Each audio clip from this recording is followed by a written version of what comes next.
श्री स्वामी समर्थ. आपल्या सर्वांचं श्री स्वामी समर्थ भक्तिमार्ग ह्या चॅनलवर खूप खूप स्वागत आहे. आपल्या सर्वांना माहीतच आहे की येत्या सोमवारी म्हणजे 5 ऑगस्टपासून श्रावण महिन्याला सुरुवात होणार आहे. तर आपण सर्वजण ह्या महिन्यात खूप सेवा करणार आहोत व सर्वांना माहीतच आहे की भगवान शिवांना प्रसन्न करण्यासाठी अति उच्च कोटीची सेवा जर कुठली असेल तर शिवलीला अमृतचे ग्रंथाचे पठण किंवा पारायण करणे.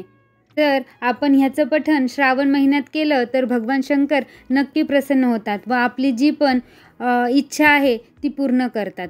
तर हे पारायण कसं करायचं, संकल्प कसा घ्यावा ह्याचा, तसेच ह्या पारायणाची सांगता कशी करायची ह्याची संपूर्ण माहिती आपण ह्या व्हिडिओमध्ये बघणार आहोत व तसेच प्रत्येक अध्यायाचे काय महत्त्व आहे हे पण जाणून घेणार आहोत. तर ही माहिती जाणून घेण्यापूर्वी कृपया चॅनलला सर्वांनी सबस्क्राईब करा.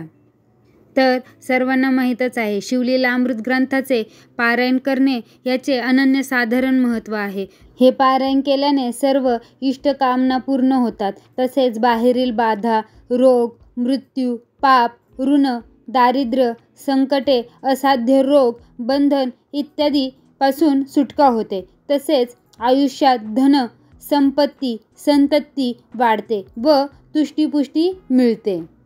तर म्हणून मी सर्वांना नक्की विनंती करेल की एक तरी पारायण तुम्ही ह्या श्रावण महिन्यात नक्की करा. तर मग जाणून घेऊया हे पारायण आपण संकल्पपूर्वक कसं करायचं. तर आपण जसं की मी आत्ताच सांगितलं की 5 तारखेला सोमवारी श्रावण महिन्याचा पहिला दिवसही सोमवारच आहे आणि सुरुवातही सोमवारीच होते. तर तुम्ही हा शुभ दिवस मानून तुम्ही ह्या 5 तारखेपासूनच म्हणजे सोमवारपासूनच तुम्ही 7 दिवसाचं पारायण हे करू शकता. तर आणि जर नसेल ह्या 5 तारखेला शक्य, जर काही अडचणी असतील किंवा मासिक धर्म वगैरे असेल तर तुम्ही ह्या महिन्यात कधीही कोणत्याही सोमवारपासून हे पारायण करू शकता. तर कोणत्याही सोमवारी संकल्प घेण्यासाठी कोणत्याही सोमवारी सायंकाळी किंवा सकाळी मंदिरात शंकर भगवानाच्या मंदिरात जाऊन जर शक्य असेल तर 11 बेलाची पाने तुम्ही 21, 51, 101 जसे तुम्हाला ते बेलाचे पानं अवेलेबल होतील तेवढे तुम्ही शंकर भगवानांच्या शिवलिंगावर अर्पण करायची व दर्शन घेऊन त्यांना प्रार्थना करायची की मी शंकर भगवानांना प्रसन्न करून शांती, समाधान, आनंद व जी तुमची इच्छा, जी तुमची इष्टकामना असेल ती बोलून प्राप्त करण्यासाठी मी श्री शिवलीला अमृत पोथीचे जितके दिवस तुम्ही पारायण करणार आहे म्हणजे 1 दिवसीय करणार असाल, 7 दिवसीय करणार असाल किंवा 7 दिवसात 7 पारायण करणार असाल, जे तुम्ही जसं करणार आहात. कारण की त्याचा मी सेपरेट व्हिडिओ बनवेल, कारण ह्याच्यात जर मी ते सांगितलं तर हा व्हिडिओ खूप मोठा होऊन जाईल. म्हणून त्याचा मी एक वेगळा व्हिडिओ बनवते. पण जसं तुम्ही पारायण करणार असाल ते सांगा व म्हणा की हे जे पारायण आहे भगवान महादेवांना प्रार्थना करा की हे जे पारायण आहे ते तुम्हीच माझ्याकडून पूर्ण करून घ्या, यात कुठलेही अडथळे येऊ देऊ नका अशी त्यांना विनंती करा.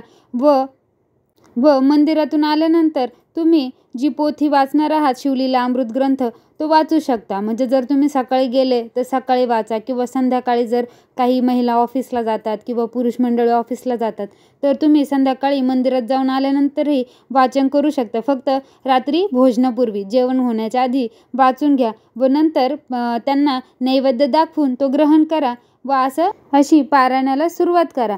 व जर तुम्ही पारायण जसं जितके दिवसांचं करणार आहे ते पारायण पूर्ण करून घ्या. तर हे पारायण करताना कुठले नियम पाळावे, सर्वांना प्रश्न पडतो की शिवलीला अमृत ग्रंथ आहे मग कुठले नियम असतील.